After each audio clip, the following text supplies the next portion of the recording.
Tu sais, quant au Québec, les deux figures de la ufologie sont des personnages comme Christian Page, puis Jean Cazot.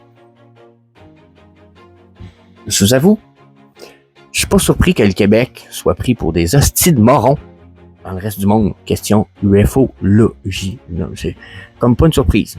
C'est pas une surprise parce que d'abord, Christian Page, c'est notre professionnel du sceptisme. Ce gars-là, il est sceptique à 300%. Pour lui, même s'il sait que c'est faux dans le domaine scientifique, un témoignage n'a aucune valeur.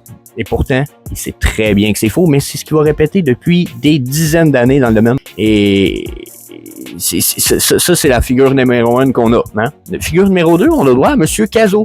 Lui, de l'autre côté, notre M. Cazot a récolté des milliers de témoignages, etc. Mais si vous ne croyez pas, même chose que M. Cazot, vous allez vous le faire dire de sa part, vous êtes un trou du cul. Un enculé et probablement un enfant de chien. Donc, ça, c'est comme nos deux figures principales de la ufologie au Québec. Une chance, on a M. Saint-Germain, en fait, qui va faire un peu figure au-dessus de ces deux-là depuis au moins quelques années, parce que sinon, c'est ça. C'est ce qu'on a le droit. Hein? Puis entre une espèce de croyant agressif puis une espèce de sceptique borné, j'avoue que dans le domaine de la ufologie au Québec, pas évident d'avoir des discussions, hein, des discussions intelligentes où que le monde s'envoie pas des hosties d'insultes, là. Pas facile. Donc, yeah.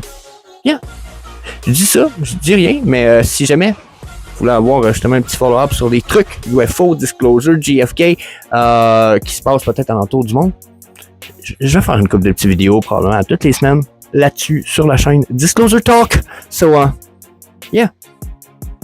That's it. Peace.